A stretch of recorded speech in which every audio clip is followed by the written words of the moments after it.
Good morning to all. ಎಲ್ಲ ವಿದ್ಯಾರ್ಥಿಗಳಿಗೆ ಮತ್ತೊಮ್ಮೆ ನಮಸ್ಕಾರ. ಈ ಹಿಂದಿನ ಎಪಿಸೋಡ್ಗಳಲ್ಲಿ ನಾವು ಸಾಮಾಜಿಕ ಪರಿವರ್ತನೆ ಎಂದರೇನು, ಸಾಮಾಜಿಕ ಪರಿವರ್ತನೆಯ ಅರ್ಥ, ಅವುಗಳ ಸಿದ್ಧಾಂತಗಳನ್ನು ಅಭ್ಯಾಸ ಮಾಡಿದ್ವಿ. ಈಗ ಸಾಮಾಜಿಕ ಪರಿವರ್ತನೆಯ ಅಂಶಗಳು ಯಾವುವು ಎನ್ನುವುದನ್ನು ಈ ಎಪಿಸೋಡ್ನಲ್ಲಿ ನಾವು ತಿಳ್ಕೊಳ್ಳೋದಕ್ಕೆ ಪ್ರಯತ್ನಿಸಬೇಕು. ಇವೆಲ್ಲವೂ ಕೂಡ ನಿಮಗೆ ಬಹಳ ಸುಲಭವಾಗಿ ತಿಳಿದಿರ್ತಕ್ಕಂಥ ವಿಷಯಗಳಾಗಿವೆ. ಅವುಗಳ ಮೇಲೆ ನಾನು ಸಂಕ್ಷಿಪ್ತವಾದಂತಹ ಬೆಳಕನ್ನು ಚೆಲ್ಲಲಿಕ್ಕೆ ಪ್ರಯತ್ನಿಸ್ತೀನಿ. ವಿದ್ಯಾರ್ಥಿ ಮಿತ್ರರೇ, ನಮಗೀಗಾಗಲೇ ಗೊತ್ತಿರುವಂತೆ ಪರಿವರ್ತನೆ ಅಂತಕ್ಕಂತಹದ್ದು ಸಮಾಜದ ಆಂತರಿಕ ಗುಣಲಕ್ಷಣವಾಗಿದೆ.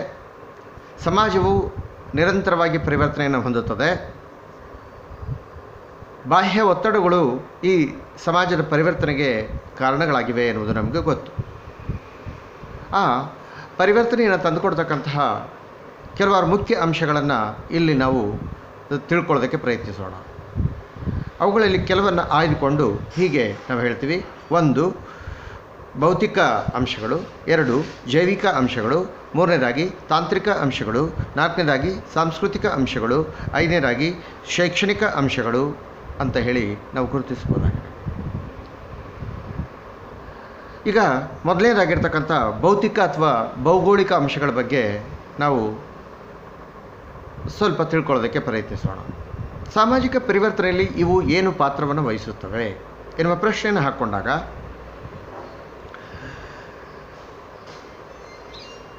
ಈ ಭೌತಿಕ ಅಂಶಗಳು ಯಾವುವು ಅನ್ನೋದನ್ನು ನಾವು ತಿಳ್ಕೊಳ್ಳೋದಕ್ಕೆ ಪ್ರಯತ್ನಿಸಬೇಕು.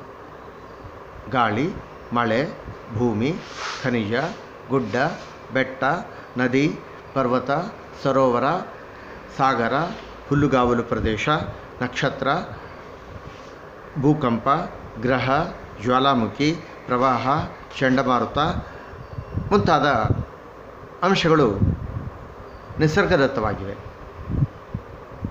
ಇವುಗಳಲ್ಲಿ ಕೆಲವು ಮಾತ್ರ ಮಾನವನ ನಿಯಂತ್ರಣದಲ್ಲಿರುತ್ತವೆ, ಇನ್ನುವೆಲ್ಲವೂ ಕೂಡ ಆತನ ನಿಯಂತ್ರಣಕ್ಕೆ ಸಿಗೋದಿಲ್ಲ. ಆದ್ದರಿಂದ ಇಂತಹ ಭೌತಿಕ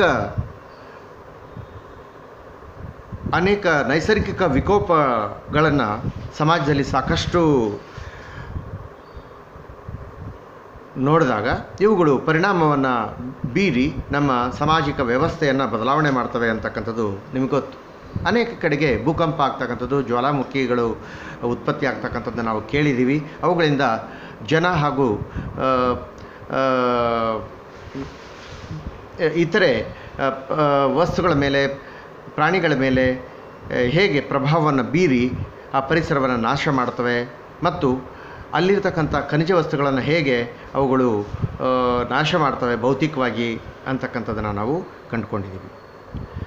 ಈಗ ನಾವು ಅನೇಕ ಸಂದರ್ಭಗಳಲ್ಲಿ ಭೌತಿಕ ಪರಿಸರದಲ್ಲಿ ಬದಲಾವಣೆಗಳನ್ನು ತರುವುದರ ಮೂಲಕ ಸುಧಾರಿತ ತಳಿಯ ಬೀಜ, ಕೃತಕ ಗೊಬ್ಬರವನ್ನು ಮುಂತಾದವುಗಳನ್ನು ಉಪಯೋಗಿಸಿ ನಾವು ಕೃಷಿ ಕ್ಷೇತ್ರವನ್ನು ಅಭಿವೃದ್ಧಿಪಡಿಸಿಕೊಳ್ಳಲಿಕ್ಕೆ ಪ್ರಯತ್ನಿಸ್ತಾ ಇದ್ದೀವಿ. ಅನೇಕ ದೇಶಗಳಲ್ಲಿ ನಿಮಗೆ ಗೊತ್ತಿರುವಂತೆ ಭೂಮಿಯಿಂದ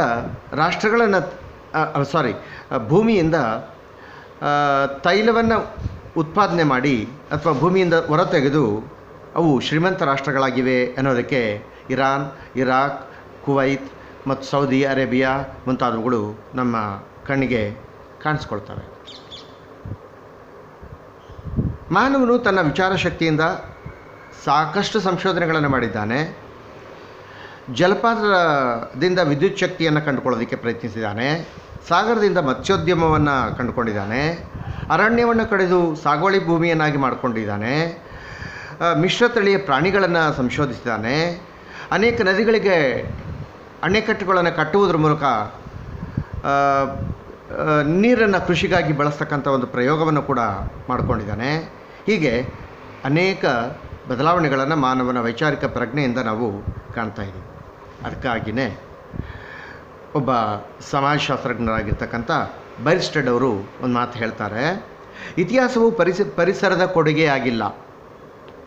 ಇತಿಹಾಸವು ಪರಿಸರದ ಕೊಡುಗೆ ಆಗಿಲ್ಲ. ಸಂಸ್ಕೃತಿ ಹವಾಮಾನದ ಬದಲಾವಣೆ ಸಂಸ್ಕೃತಿಯು ಹವಾಮಾನದ ಬಹುಮಾನವಾಗಿಲ್ಲ. ಮಾರುತಗಳು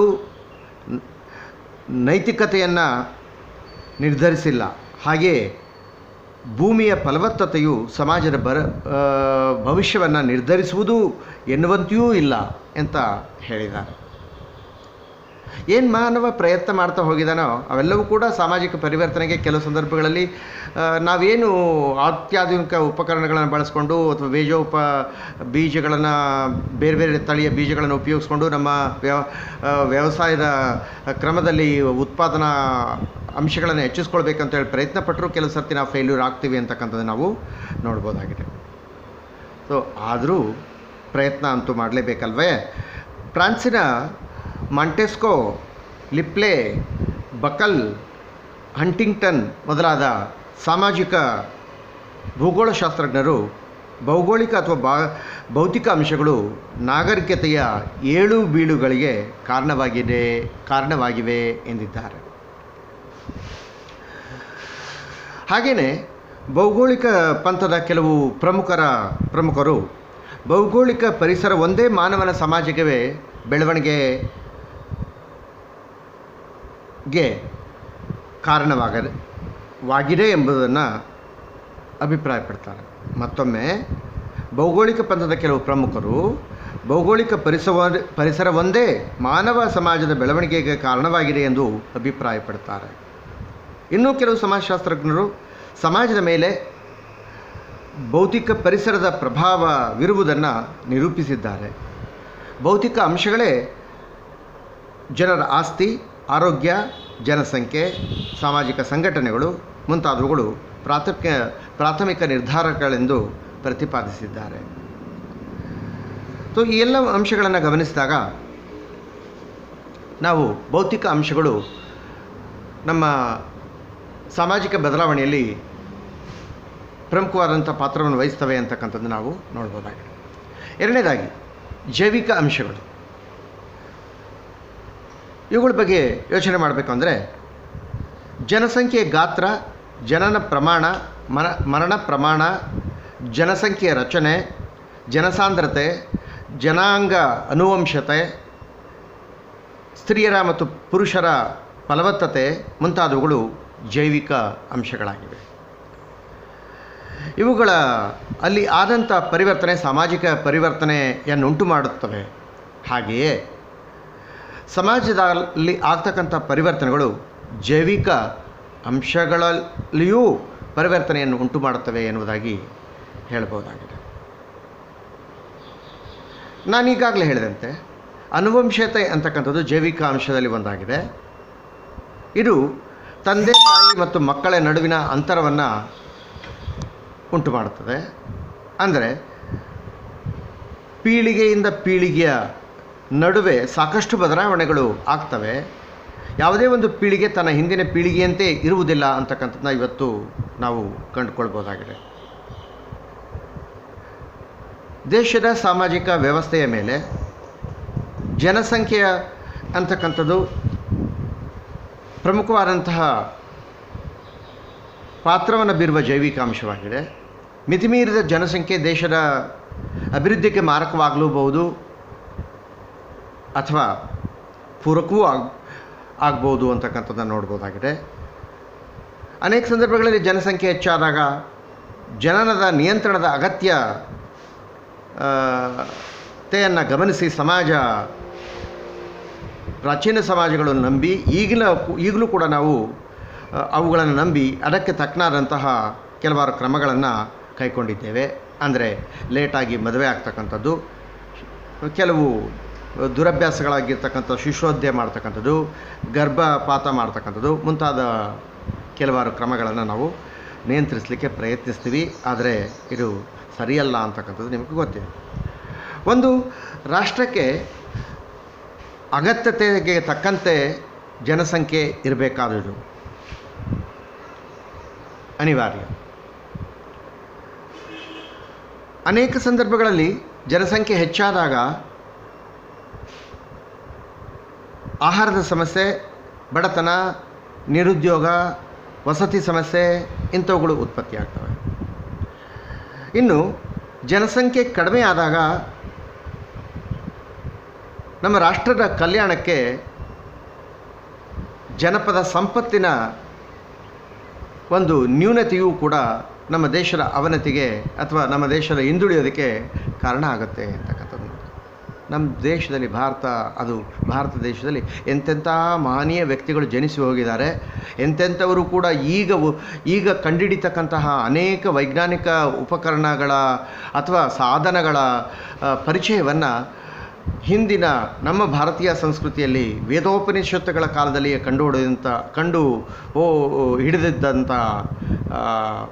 ಕಂಡುಕೊಂಡದ್ದಂತಹ ನಮ್ಮ ಜನಸಂಖ್ಯೆಯ ಪ್ರತೀಕವಾಗಿದ್ದಾವೆ ಅಂತಕ್ಕಂಥದ್ದನ್ನು ನೋಡ್ಬೋದಾಗಿದೆ. ಅಂತಹ ಬುದ್ಧಿಶಾಲಿಯಾಗಿರ್ತಕ್ಕಂಥ ಸಮಾಜದ ವ್ಯಕ್ತಿಗಳನ್ನು ನಾವು ಗಮನಿಸಿದಾಗ ಜನಸಂಖ್ಯೆಯ ಅನಿವಾರ್ಯತೆ ಇದೆ.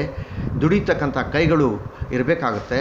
ಆದ್ದರಿಂದ ಜನಸಂಖ್ಯೆ ಅಂತಕ್ಕಂಥದ್ದು ಹೆಚ್ಚಾದರೂ ತೊಂದರೆ, ಕಡಿಮೆ ಆದರೂ ತೊಂದರೆ. ಹೆಚ್ಚಾದಾಗ ನಾವು ಕಡಿಮೆ ಮಾಡ್ಕೊಳ್ಳೋದು ಅನಿವಾರ್ಯ, ಕಡಿಮೆ ಆದಾಗ ಹೆಚ್ಚಿಗೆ ಮಾಡಿಕೊಳ್ತಕ್ಕಂಥದ್ದು ಕೂಡ ಅವಶ್ಯಕ ಎನ್ನುವ ಅಂಶಗಳನ್ನು ಮನಸ್ಸಿನಲ್ಲಿಟ್ಟುಕೊಂಡು ನಮ್ಮ ಸಮಾಜದ ಪರಿವರ್ತನೆಗೆ ಅವು ಕಾರಣವಾಗಿದೆ ಎಂದು ನಾವು ನಂಬ್ಕೊಳ್ಬೋದಾಗಿದೆ. ನಾನಾಗಲೇ ಹೇಳಿದಂತೆ 2 ಅಂಶಗಳನ್ನು ಮುಗಿಸಿದ್ದೀನಿ. 3ನೇ ಅಂಶ ತಾಂತ್ರಿಕ ಅಂಶಗಳು. ಯಾವುದೇ ಒಂದು ಸಮಾಜದ ಬೆಳವಣಿಗೆಗೆ ಬರೀ ಜೈವಿಕ ಅಂಶಗಳು ಮತ್ತು ಭೌತಿಕ ಅಂಶಗಳು ಅಷ್ಟೇ ಕಾರಣವಾಗಿರದೆ ತಾಂತ್ರಿಕ ಅಂಶಗಳು ಮಹತ್ತರವಾದಂಥ ಪಾತ್ರವನ್ನು ವಹಿಸುತ್ತವೆ. ಇವತ್ತು ತಾಂತ್ರಿಕತೆ ಅಂತಕ್ಕಂಥದ್ದು ಹಲವಾರು ಸಂಶೋಧನೆಗಳನ್ನು ಕೈಗೊಳ್ಳುವುದರ ಮೂಲಕ ನಮ್ಮ ಪೂರೈಕೆಗಳನ್ನು ಈಡೇರಿಸಲಿಕ್ಕೆ ಪ್ರಯತ್ನಿಸ್ತಾ ಇದೆ. ಇವತ್ತು ನಾವು 21ನೇ ಶತಮಾನದಲ್ಲಿರ್ತಕ್ಕಂಥ ನಾವು ಅನೇಕ ವೈಜ್ಞಾನಿಕ ಉಪಕರಣಗಳನ್ನು ಕಂಡುಕೊಳ್ಳುವುದರ ಮೂಲಕ ನಾವು ದೇಶದ ಸಮಾಜದ ಪರಿವರ್ತನೆಗೆ ಕಾರಣವಾಗಿದ್ದೀವಿ. ತನ್ಮೂಲಕ ನಮ್ಮ ಜೀವನದ ಆರ್ಥಿಕ ವ್ಯವಸ್ಥೆ ಮತ್ತು ಸುಖ ಸಂತೋಷದ ವ್ಯವಸ್ಥೆಗಳನ್ನು ಕಂಡುಕೊಳ್ಳೋದಕ್ಕೆ ಪ್ರಯತ್ನಿಸಿದ್ದೀವಿ ಅನ್ನೋದನ್ನು ನಾವು ನೋಡ್ಬೋದಾಗಿದೆ. ಜನರ ಕಲ್ಯಾಣಕ್ಕಾಗಿ ತಂತ್ರಜ್ಞಾನ ಅಂತಕ್ಕಂಥದ್ದು ಬಹಳ ಮುಖ್ಯವಾಗಿ ಪ್ರಯತ್ನ ಪಡುತ್ತೆ. ವಿಜ್ಞಾನ ಮತ್ತು ತಂತ್ರಜ್ಞಾನ ಅಂತಕ್ಕಂಥದ್ದು ಒಂದು ನಾಣ್ಯದ 2 ಮುಖಗಳಾಗಿವೆ. ವಿಜ್ಞಾನ ಮತ್ತು ತಂತ್ರಜ್ಞಾನದ ಬೆಳವಣಿಗೆಯಿಂದ ಭೌತಿಕ ಪರಿಸರದಲ್ಲಿ ಬದಲಾವಣೆಯನ್ನು ನಾವು ಕಂಡುಕೊಂಡಿದ್ದೇವೆ. ನಾನಾಗಲೇ ಹೇಳಿದೆ, ನೀರಿನಿಂದ ವಿದ್ಯುತ್ ಶಕ್ತಿಯನ್ನು ಉತ್ಪತ್ತಿ ಮಾಡ್ತಕ್ಕಂಥದ್ದು, ಬೇಸಾಯ ಪದ್ಧತಿಯನ್ನು ರೂಢಿಸ್ಕೊಂಡಿರ್ತಕ್ಕಂಥದ್ದು, ಮಾನವನಿಗೆ ಸೆಕೆ ಆದಾಗ ತಂಪನ್ನು ಉಂಟು ಮಾಡ್ತಕ್ಕಂಥ ವೈಜ್ಞಾನಿಕ ಸಂಶೋಧನೆಯನ್ನು ಮಾಡಿರ್ತಕ್ಕಂಥದ್ದು, ಚಳಿಗಾಲದಲ್ಲಿ ಬಿಸಿ ಗಾಳಿಯನ್ನು ಪಡೆದು ಆನಂದ ಪಡ್ತಕ್ಕಂಥದ್ದನ್ನು ನಾವು ನೋಡ್ಕೊಂಡಿದ್ದೀವಿ. ಸಾರಿಗೆ ಮತ್ತು ಸಂಪರ್ಕ ಸಾಧನಗಳು ಮನುಷ್ಯನ ಬದುಕಿನಲ್ಲಿ ಅತ್ಯಂತ ಪ್ರಮುಖವಾದಂಥ ಪಾತ್ರವನ್ನು ಈ ತಾಂತ್ರಿಕ ವ್ಯವಸ್ಥೆಯಿಂದ ಕಂಡುಕೊಂಡಿದ್ದಾನೆ ಅನ್ನೋದನ್ನು ನಾವು ನೋಡ್ಬೋದಾಗಿದೆ. ಹಾಗೆಯೇ ಥೈರೋಸಿನ್ ವೆಬ್ಲಿನ್ ಎಂತಕ್ಕಂಥ ಅಮೇರಿಕದ ಸಮಾಜಶಾಸ್ತ್ರಜ್ಞ ವಿಶ್ವದ ಸಕಲ ಬದಲಾವಣೆಗೆ ತಾಂತ್ರಿಕ ಅಂಶಗಳೇ ಕಾರಣವಾಗಿವೆ ಎಂದಿದ್ದಾರೆ. ಅಷ್ಟೇ ಅಲ್ಲ,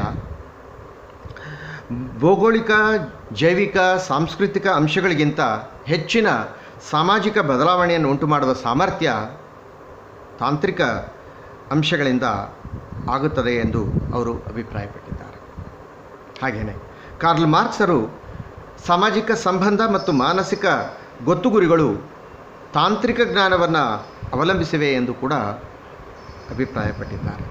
ಹಾಗೆಯೇ ಇನ್ನೂ ಅನೇಕ ರೀತಿಯಾಗಿರ್ತಕ್ಕಂಥ ಸಮಾಜಶಾಸ್ತ್ರಜ್ಞರು ಇದರ ಬಗ್ಗೆ ಮಾಹಿತಿಯನ್ನು ಕೊಡ್ತಾರೆ. ಆರ್ಗ್ಮನ್ ಮತ್ತು ನಿಮ್ಕಾಫ್ ಅವರ ಮಾತಲ್ಲಿ ಹೇಳಬೇಕು ಅಂತಂದರೆ, ತಾಂತ್ರಿಕ ಜ್ಞಾನವು ನಾವು ಕ್ರಮೇಣ ಹೊಂದಿಕೊಳ್ಳುವ ನಮ್ಮ ಪರಿಸರವನ್ನು ಬದಲಾಯಿಸುವುದರಿಂದ ಸಮಾಜವನ್ನು ಬದಲಾಯಿಸ್ತಾ ಹೋಗ್ತಾ ಇದೆ. ಈ ಬದಲಾವಣೆಯು ಸಾಮಾನ್ಯವಾಗಿ ಭೌತಿಕ ಪರಿಸರದಲ್ಲಿ ಮತ್ತು ನಾವು ಮಾಡಿಕೊಂಡಿರುವ ಹೊಂದಾಣಿಕೆಯಲ್ಲಿ ವ್ಯಕ್ತವಾಗುತ್ತಿದೆ ಎಂದು ಹೇಳ್ತಾರೆ.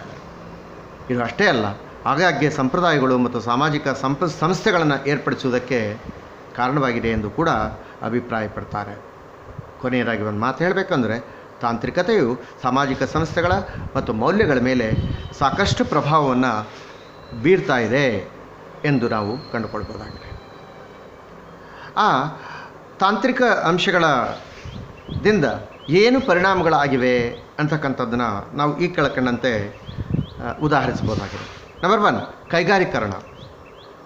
ಸಾಮಾನ್ಯವಾಗಿ ಸಮಾಜದಲ್ಲಿ ಕಾರ್ಖಾನೆ ಸ್ಥಾಪಿಸುವುದು ಕೈಗಾರೀಕರಣ ಎಂದು ಕರೆಯಲ್ಪಡ್ತದೆ. 18ನೇ ಶತಮಾನದಲ್ಲಿ ಇಂಗ್ಲೆಂಡಿನಲ್ಲಿ ಆದಂತಹ ಕೈಗಾರಿಕಾ ಬೆಳವಣಿಗೆ, ಕೈಗಾರಿಕಾ ಕ್ರಾಂತಿ ಇಡೀ ವಿಶ್ವವ್ಯಾಪಿ ಆಗಿದೆ. ನಗರದಲ್ಲಿ ತಂತ್ರಜ್ಞಾನದ ಬಳಕೆಯಿಂದಾಗಿ ದೊಡ್ಡ ದೊಡ್ಡ ಕಾರ್ಖಾನೆಗಳನ್ನು, ಯಂತ್ರಾಗಾರಗಳನ್ನು ನಿರ್ಮಿಸಿಕೊಂಡಿದ್ದೇವೆ. ಹಿಂದಿನ ಕಾಲದಲ್ಲಿ ಕುಟುಂಬ ನಿರ್ವಹಿಸುತ್ತಿದ್ದ ಉತ್ಪಾದನಾ ಕಾರ್ಯವನ್ನು, ಅಂದರೆ ಗುಡಿ ಕೈಗಾರಿಕೆಗಳು ಏನು ವಸ್ತುಗಳನ್ನು ತಯಾರಿಸ್ತಾ ಇದ್ವೋ ಅಂಥವುಗಳನ್ನು ಈಗ ಸ್ವಲ್ಪ ವಿಸ್ತರಿಸಿ ಕೈಗಾರಿಕೀಕರಣ ಕಾರ್ಖಾನೆಗಳನ್ನು ನಾವು ಸ್ಥಾಪಿಸುವುದರ ಮೂಲಕ ನಮ್ಮ ದೇಶದ ಆರ್ಥಿಕ ವ್ಯವಸ್ಥೆಯನ್ನು ಬದಲಾವಣೆಗೆ ಮಾಡ್ಕೊಳ್ಳೋದಕ್ಕೆ ಪ್ರಯತ್ನಿಸಿದ್ದೀವಿ. ಉದ್ಯೋಗದ ಭರವಸೆಯನ್ನು ಕಂಡುಕೊಳ್ಳೋದಕ್ಕೆ ಪ್ರಯತ್ನಿಸಿದ್ದೀವಿ. ಆರ್ಥಿಕ ಕ್ಷೇತ್ರದಲ್ಲಿ ಸಾಕಷ್ಟು ಬದಲಾವಣೆಯನ್ನು ತಂದುಕೊಂಡಿದ್ದೀವಿ ಅನ್ನೋದು ನಮಗೆ ಗೊತ್ತು. ಕೈಗಾರೀಕರಣ ಅಂತಕ್ಕಂಥದ್ದು ಒಂದು ನಮ್ಮ ತಾಂತ್ರಿಕ ವ್ಯವಸ್ಥೆಯಿಂದ ಕೈಗೊಂಡಿರ್ತಕ್ಕಂಥ ಒಂದು ಉತ್ತಮ ಸಾಧನವಾಗಿದೆ ಅಂತ ಹೇಳಿ ನಾವು ಹೇಳ್ಬೋದಾಗಿದೆ. ನಗರೀಕರಣ ಎರಡನೇದಾಗಿ, ಗ್ರಾಮಗಳು ಪಟ್ಟಣಗಳು ನಗರಗಳಾಗಿ ರೂಪುಗೊಳ್ಳುತ್ತಿರತಕ್ಕಂಥ ಪ್ರಕ್ರಿಯೆಯನ್ನು ನಾವು ನಗರೀಕರಣ ಎನ್ನುತ್ತೇವೆ. ಈ ನಗರೀಕರಣ ಹೆಚ್ಚಾಗ್ತಕ್ಕಂಥದ್ದಕ್ಕೆ ಕಾರಣ ಏನು? ಎಲ್ಲಿ ಕೈಗಾರಿಕೆಗಳು ಇರ್ತವೋ ಅದರ ಸುತ್ತಮುತ್ತ ನಗರಗಳು ಬೆಳೀತಾ ಹೋಗ್ತವೆ. ನಮ್ಮ ಭಾರತ ಹಳ್ಳಿಗಳಿಂದ ಕೂಡಿದಂಥ ರಾಷ್ಟ್ರ. ಇವತ್ತು ಕೃಷಿಯಿಂದ ಏನು ಲಾಭವನ್ನು ಪಡೀಲಿಕ್ಕೆ ಆಗಲಿಲ್ಲ ಅಂತಕ್ಕಂಥ ಪರಿಸ್ಥಿತಿಯಲ್ಲಿ ರೈತರು ಇರುವಾಗ ಈ ಕೈಗಾರಿಕೆಗಳ ಪ್ರದೇಶದಲ್ಲಿ ನಾವು ಉದ್ಯೋಗವನ್ನು ಅರಸಿ ಬರ್ತಕ್ಕಂಥ ರೈತಾಪಿ ಜನಗಳನ್ನು ನಾವು ಕಾಣ್ತಾ ಇದ್ದೀವಿ. ಆದ್ದರಿಂದ ಆ ರೈತಾಪಿ ಜನರು ಕೈಗಾರಿಕಾ ಪ್ರದೇಶಗಳಿಗೆ ಬಂದಾಗ ಆ ಕೈಗಾರಿಕಾ ಪ್ರದೇಶಗಳ ಸುತ್ತಮುತ್ತ ನಗರೀಕರಣ ಅಂತಕ್ಕಂಥದ್ದು ಕಾಣಿಸ್ಕೊಳ್ತದೆ ಅಂತಕ್ಕಂಥದ್ದನ್ನು ನಾವು ನೋಡ್ಬೋದಾಗಿದೆ. ಅನೇಕ ಸಂದರ್ಭಗಳಲ್ಲಿ ಇಂತಹ ನಗರೀಕರಣ ವ್ಯವಸ್ಥೆಯಿಂದ ಕೆಲವಾರು ದುಷ್ಪರಿಣಾಮಗಳೂ ಆಗ್ತವೆ. ಅಲ್ಲಿ ಅನೇಕ ರೀತಿಯಾಗಿರ್ತಕ್ಕಂಥ ದುರಾಚಾರಗಳು ಕಂಡುಬರ್ತವೆ. ಮಹಾನಗರಗಳಲ್ಲಿ ಅನೇಕ ವೇಶ್ಯಾವೃತ್ತಿ ಮುಂತಾದವುಗಳನ್ನು, ಕೊಳಗೇರಿ, ಜೂಜುಗಾರಿಕೆ, ಕಳ್ಳಬಟ್ಟಿ ವ್ಯಾಪಾರ ಮುಂತಾದವುಗಳನ್ನು ನಾವು ಕಾಣೋದಕ್ಕೆ ಪ್ರಯತ್ನಿಸ್ತೀವಿ. ಇವುಗಳಿಗೆ ಬೆಸ್ಟ್ ಎಕ್ಸಾಂಪಲ್ ಅಂತಂದರೆ ಸಿಟಿಗಳಾಗಿರ್ತಕ್ಕಂಥ ಮುಂಬೈ, ದೆಹಲಿ, ಕೋಲ್ಕತ್ತಾ, ಚೆನ್ನೈ ಮುಂತಾದವುಗಳಲ್ಲಿ, ಬೆಂಗಳೂರು ಮುಂತಾದವುಗಳಲ್ಲಿ ನಾವು ಕಾಣ್ತಾ ಹೋಗ್ತಾ ಇದ್ದೀವಿ. ಇದು ಒಂಥರ ಬೆಳವಣಿಗೆಗೆ ಪೂರಕವಾಗಿದ್ದರೂ ಕೂಡ ಕೆಲವು ದುಷ್ಪರಿಣಾಮಗಳು ಕೂಡ ಆಗ್ತವೆ ನಗರೀಕರಣದಿಂದ. ಮೂರನೇದಾಗಿ, ಸಾರಿಗೆ ಸಾಧನಗಳ ಬೆಳವಣಿಗೆ. ಇವುಗಳ ಬಗ್ಗೆ ನಾವು ನೋಡಬೇಕು ಅಂತಂದರೆ, ಇವತ್ತು ನಾವು ಸಮಾಜದಲ್ಲಿ ಸಾರಿಗೆ ವ್ಯವಸ್ಥೆಯನ್ನು ಕಂಡುಕೊಂಡಿರೋದರಿಂದ ರೈತರು ತಮ್ಮ ಬೆಳೆದಂಥ ಪದಾರ್ಥಗಳನ್ನು ಸಾರಿಗೆ ವ್ಯವಸ್ಥೆ ಮೂಲಕ ಮಾರುಕಟ್ಟೆಯ ಸ್ಥಳಗಳಿಗೆ ಕೊಂಡೊಯ್ಯೋದಕ್ಕೆ ಸಾಧ್ಯತೆ ಆಗಿದೆ. ಒಬ್ಬ ವ್ಯಕ್ತಿ ಒಂದೇ ದಿನದಲ್ಲಿ ಅನೇಕ ರಾಷ್ಟ್ರಗಳನ್ನು ತಿರುಗಿ ಬರ್ಬೋದು ಅಂತ, ಅಥವಾ ಒಂದು ರಾಷ್ಟ್ರದ ಎಲ್ಲ ಪ್ರದೇಶಗಳನ್ನು ಕೂಡ ತಿರುಗಿ ಬರುವಂತಹ ಸನ್ನಿವೇಶಗಳನ್ನು ನಾವು ಸೃಷ್ಟಿ ಮಾಡ್ಕೊಂಡಿದ್ದೀವಿ. ಒಂದು ಕಾಲದಲ್ಲಿ ಕುದುರೆ ಮೇಲೆ, ಒಂಟೆ ಮೇಲೆ ಓಡಾಡ್ತಕ್ಕಂತಹ ಅಥವಾ ಎತ್ತಿನ ಗಾಡಿ ಮೇಲೆ ಓಡಾಡ್ತಕ್ಕಂಥ ನಾವು ಇವತ್ತಿನ ದಿವಸ ಬಸ್ಸು, ಲಾರಿ, ಟ್ರಕ್ಕು ಮುಂತಾದವುಗಳನ್ನು ಕಂಡುಕೊಂಡಿದ್ದೀವಿ. ಇವೆಲ್ಲವೂ ಕೂಡ ನಾವು ವಸ್ತುಗಳನ್ನು ಒಂದು ಕಡೆಯಿಂದ ಒಂದು ಕಡೆಗೆ ಮತ್ತು ವ್ಯಕ್ತಿಗಳು ಒಂದು ಕಡೆಯಿಂದ ಒಂದು ಕಡೆಗೆ ಹೋಗೋದಕ್ಕೆ ನಮ್ಮ ಜೀವನ ಶೈಲಿಯಲ್ಲಿ ಬದಲಾವಣೆಯನ್ನು ತಂದಿವೆ ಅಂತಕ್ಕಂಥದ್ದನ್ನು ನಾವು ನೋಡಿದ್ದೀವಿ. ಇದು ಮಾನವ ಚಾಕಚಕ್ಯತೆಯಿಂದ, ತನ್ನ ಬುದ್ಧಿವಂತಿಕೆಯಿಂದ ಈ ಚಾಣಾಕ್ಷತೆಯನ್ನು ಮಾಡಿಕೊಂಡಿದ್ದಾನೆ ಅಂತೇಳಿ ನಾವು ಹೇಳ್ಬೋದಾಗಿದೆ. ನಾಲ್ಕನೇದಾಗಿ, ಸಂಪರ್ಕ ಸಾಧನಗಳ ಬೆಳವಣಿಗೆ. ಇವತ್ತಿನ ದಿವಸ ನೋಡಿ, ತಂತ್ರಜ್ಞಾನದ ಕೊಡುಗೆಯಿಂದ ಅಂಚೆ ತಂತಿ ವ್ಯವಸ್ಥೆ ಅನ್ನೋದು, ಚಲನಚಿತ್ರ ಅನ್ನೋದು, ರೇಡಿಯೋ ಅನ್ನೋದು, ಇಂಟರ್ನೆಟ್ ಅನ್ನೋದು, ಅಥವಾ ಟಿ ವಿ ಅಂತಕ್ಕಂತಹ ಮಾಧ್ಯಮಗಳನ್ನು ನಾವು ಸೃಷ್ಟಿಸ್ಕೊಂಡಿದ್ವಿ. ಎಷ್ಟೋ ಹಳೆಯ ತಂತ್ರಗಾರಿಕೆಯಿಂದ ಉತ್ಪತ್ತಿಯಾದಂತಹ ರೇಡಿಯೋ ಮುಂತಾದವುಗಳನ್ನು, ಅಂಚೆ ತಂತಿ ವ್ಯವಸ್ಥೆಯನ್ನು, ಚಲನಚಿತ್ರ ಮುಂತಾದವುಗಳನ್ನು ಇವತ್ತು ನಾವು ಉಪೇಕ್ಷೆ ಮಾಡಿ ಇಂಟರ್ನೆಟ್ಟು ಮುಂತಾದವುಗಳನ್ನು, ಇಮೇಲ್ ಮುಂತಾದವುಗಳನ್ನು ಉಪಯೋಗಿಸ್ಕೊಂಡು ಇವತ್ತು ಸಮಾಜದಲ್ಲಿ ನಾವು ಪ್ರಗತಿಯನ್ನು ಕಾಣೋದಕ್ಕೆ ಸಾಧಿಸ್ತಾ ಇದ್ದೀವಿ. ಅನೇಕ ಸಂದರ್ಭಗಳಲ್ಲಿ ಇವತ್ತಿನ ದಿವಸ ನಾವು ಈ ಇಂಟರ್ನೆಟ್ ಮೂಲಕ ಪಾಠ ಪ್ರವಚನಗಳನ್ನು ಕೇಳುವಂಥ ಸನ್ನಿವೇಶ ಬಂದಿದೆ. ಶಾಲೆ ಇಲ್ಲದಿದ್ದರೂ ಕೂಡ ಯಾರಲ್ಲಿ ಈ ಸೌಕರ್ಯಗಳನ್ನು ಇಟ್ಕೊಂಡಿರ್ತೀವೋ ಅವರು ಆನ್ಲೈನ್ ಎಜುಕೇಷನನ್ನು ಪಡೀತಕ್ಕಂಥ ಸನ್ನಿವೇಶಗಳ ನಿರ್ಮಾಣ ಆಗಿರೋದಕ್ಕೆ ವೈಜ್ಞಾನಿಕ ಉಪಕರಣಗಳ ಒಂದು ಸಹಾಯಕ ಹಸ್ತ ನಮಗೆ ಸಿಕ್ಕಿದೆ ಅಂತಕ್ಕಂಥದ್ದು ನಾವು ನೋಡ್ಬೋದಾಗಿದೆ. ಒಟ್ಟಾರೆಯಾಗಿ ಸಂಪರ್ಕ ಸಾಧನಗಳ ಬೆಳವಣಿಗೆಯಿಂದಾಗಿ ರಾಷ್ಟ್ರಗಳ ಮಧ್ಯೆ ಅನೇಕ ಸಂಬಂಧಗಳನ್ನು ಏರ್ಪಡಿಸ್ಕೊಂಡು ಅದು ಆರ್ಥಿಕವಾದಂಥ, ವ್ಯಾವಹಾರಿಕವಾಗಿರ್ತಕ್ಕಂತಹ, ತಾಂತ್ರಿಕವಾಗಿರ್ತಕ್ಕಂತಹ ವಿಷಯಗಳನ್ನು ನಾವು ಎಕ್ಸ್ಚೇಂಜ್ ಮಾಡ್ಕೊಳ್ಳೋದ್ರ ಮೂಲಕ, ಅಥವಾ ನಾವು ಅದಕ್ಕೇನಂತ ಕರಿತೀವಿ ಆಮದು ಮಾಡ್ಕೊಳ್ತಕ್ಕಂಥದ್ದು ಮತ್ತು ರಫ್ತು ಮಾಡ್ತಕ್ಕಂತಹ ಒಂದು ವಿಧಾನಗಳನ್ನು ಅಳವಡಿಸ್ಕೊಂಡು ನಾವು ಸುಖ ಜೀವನವನ್ನು ಕಂಡುಕೊಳ್ಳೋದಕ್ಕೆ ಆಗಿದೆ ಅಂತಕ್ಕಂಥದ್ದನ್ನು ನಾವು ನೋಡ್ಬೋದಾಗಿದೆ. ಹಾಗೆಯೇ ನಿರುದ್ಯೋಗವನ್ನು ಓಡಿಸೋದಕ್ಕೂ ಕೂಡ ನಾವು ಪ್ರಯತ್ನ ಪಡ್ತಾ ಸಾಕಷ್ಟು ರೀತಿಯಾಗಿರ್ತಕ್ಕಂತಹ ತಂತ್ರಜ್ಞಾನ ವ್ಯವಸ್ಥೆಯಲ್ಲಿ ಸಾಕಷ್ಟು ಅಕ್ಷರ ಜ್ಞಾನವನ್ನು ಪಡ್ಕೊಂಡು ನಾವು ಸಮಾಜದ ಬದಲಾವಣೆಗೆ ಕಾರಣೀಭೂತರಾಗಿದ್ದೀವಿ ಅಂತಕ್ಕಂಥದ್ದು. ಸ್ವಯಂ ಚಾಲನೆ ಅಂತಕ್ಕಂಥ 6ನೇ ಅಂಶವನ್ನು ನೋಡಿದರೆ ಮನುಷ್ಯನ ಮೇಧಾಶಕ್ತಿಯಿಂದ ಇವತ್ತು ಸ್ವಯಂಚಾಲಿತ ಯಂತ್ರಗಳನ್ನು ಕಂಡುಕೊಂಡು ನಾವು ಕೆಲಸಗಾರರನ್ನು ಕಡಿಮೆಗೊಳಿಸೋದಕ್ಕೆ ಪ್ರಯತ್ನಿಸಿ ಮಾನವ ಸಂಪನ್ಮೂಲದ ಬಳಕೆಯನ್ನು ನಾವು ಕಡಿಮೆ ಮಾಡ್ಕೊಳ್ತಾ ಹೋದಂತಲ್ಲ, ನಮ್ಮ ದೇಶಕ್ಕೆ ಇದು ದುಷ್ಪರಿಣಾಮ ಆದರೂ ಕೂಡ ಸಾಮಾಜಿಕವಾಗಿ ಎಲ್ಲ ರಾಷ್ಟ್ರಗಳಲ್ಲಿ ಇದು ಉತ್ತಮವಾದಂಥ ಒಂದು ಕೆಲಸವನ್ನು ಮಾಡ್ತಾ ಇದೆ ಅಂತಕ್ಕಂಥದ್ದನ್ನು ನೋಡ್ಬೋದಾಗಿದೆ. ಇನ್ನು ಸಾಮಾಜಿಕ ಸಂಸ್ಥೆಗಳ ಮೇಲೆ ದುಷ್ಪರಿಣಾಮ ಅಥವಾ ಪರಿಣಾಮ ಅಂತ ಹೇಳಿದರೆ ನೋಡಿ, ಸಾಮಾಜಿಕ ಸಂಸ್ಥೆಗಳಾಗಿರ್ತಕ್ಕಂಥ ಕುಟುಂಬ, ವಿವಾಹ, ಆಸ್ತಿ, ಧರ್ಮ, ಶಿಕ್ಷಣ ಮುಂತಾದವುಗಳ, ಸರ್ಕಾರ ಮುಂತಾದವುಗಳ ಸಂಸ್ಥೆಗಳ ಅಲ್ಲಿ ಅನೇಕ ರೀತಿಯಾಗಿರ್ತಕ್ಕಂಥ ಬದಲಾವಣೆಗಳನ್ನು ಇವತ್ತು ನೋಡ್ತಾ ಇದ್ದೀವಿ. ಕುಟುಂಬದಲ್ಲಿ ವಿಭಕ್ತ ಕುಟುಂಬಗಳಾಗಿ ಪರಿವರ್ತನೆ ಆಗ್ತಕ್ಕಂಥದ್ದು, ಅವಿಭಕ್ತ ಕುಟುಂಬಗಳಾಗಿ ಸ್ವಂತ ಕಾಲ ಮೇಲೆ ತಾವು ನಿಂತ್ಕೊಳ್ತಕ್ಕಂಥ ಪ್ರತಿಯೊಬ್ಬ ವ್ಯಕ್ತಿಗಳನ್ನು ನಾವು ನೋಡ್ತಾ ಇದ್ದೀವಿ. ಅನೇಕ ಸಂದರ್ಭಗಳಲ್ಲಿ ಜಾತಿ ಪದ್ಧತಿ ಮುಂತಾದವುಗಳನ್ನು ಹೋಗಲಾಡಿಸಿಬಿಟ್ಟು ನಾವು ಇವತ್ತು ಎಲ್ಲರೂ ಕೂಡ ನಗರ ಪ್ರದೇಶಗಳಲ್ಲಿ, ಕೈಗಾರಿಕಾ ಪ್ರದೇಶಗಳಲ್ಲಿ ದುಡಿಲಿಕ್ಕೆ ಅವಕಾಶ ಮಾಡ್ತಕ್ಕಂಥದ್ದು ನಮ್ಮ ರಾಜ್ಯ ಮತ್ತು ರಾಷ್ಟ್ರ ಸರ್ಕಾರಗಳು ಪ್ರಯತ್ನ ಪಡ್ತಾ, ಕೇಂದ್ರ ಸರ್ಕಾರಗಳು ವ್ಯವಸ್ಥೆ ಮಾಡ್ತಾ ಇದ್ದಾವೆ ಅಂತಕ್ಕಂಥದ್ದು ನಾವು ನೋಡ್ಬೋದಾಗಿದೆ. ಇನ್ನು ಕೊನೆಯದಾಗಿ ಜೀವನದ ಮೌಲ್ಯಗಳಲ್ಲಿ ಪರಿವರ್ತನೆ ಅಂತಕ್ಕಂಥದ್ದನ್ನು ನಾವು ನೋಡಿದರೆ ನಿಮಗೆ ಅರ್ಥ ಆಗುತ್ತೆ. ಅರ್ಥರಹಿತವಾದಂಥ ಆಚರಣೆಗಳನ್ನು ನಾವು ವೈಜ್ಞಾನಿಕ ಮನೋಭಾವನೆಯಿಂದ ಮೂಢನಂಬಿಕೆಗಳನ್ನು ದೂರ ಮಾಡಿ ನಾವು ಧಾರ್ಮಿಕ ನಂಬಿಕೆ ಮತ್ತು ಶ್ರದ್ಧೆಯನ್ನು ಸರಿ ದಾರಿಯಲ್ಲಿ ತೆಗೆದುಕೊಂಡು ಬರೋದಕ್ಕೆ, ಜೀವನದ ಮೌಲ್ಯಗಳನ್ನು ರೂಪಿಸಿಕೊಳ್ಳೋದಕ್ಕೆ, ವೈಯಕ್ತಿಕ ಸುಖದ ಕಡೆಗೆ ಗಮನ ಹರಿಸೋದಕ್ಕೆ, ಮಾನವೀಯತೆ ಅಂತಕ್ಕಂಥದ್ದು ಇವತ್ತು ಮರೆಯಾಗ್ತಕ್ಕಂಥ ದಿನಗಳಲ್ಲಿ ಈ ಪರೋಕ್ಷವಾಗಿ ಅಥವಾ ಅನೇರವಾಗಿ ತಾಂತ್ರಿಕ ಶೋಧನೆಗಳು ಮಾನವನ ಅನುಕೂಲತೆಯನ್ನು ಹೆಚ್ಚಿಸಿವೆ ಎನ್ನುವುದಾಗಿ ನಾವು ನೋಡ್ಕೊಳ್ಬೋದಾಗಿದೆ. ಇಲ್ಲಿಗೆ ತಾಂತ್ರಿಕ ಅಂಶಗಳು ಮುಗಿದಂಥದ್ದು. ಮುಂದಿನ ಒಂದು ಎಪಿಸೋಡ್ನಲ್ಲಿ ನಾವು ಸಾಂಸ್ಕೃತಿಕ ಅಂಶಗಳ ಬಗ್ಗೆ ಚರ್ಚೆ ಮಾಡೋಣ. ಅಲ್ಲಿವರೆಗೂ ಶುಭದಿನ.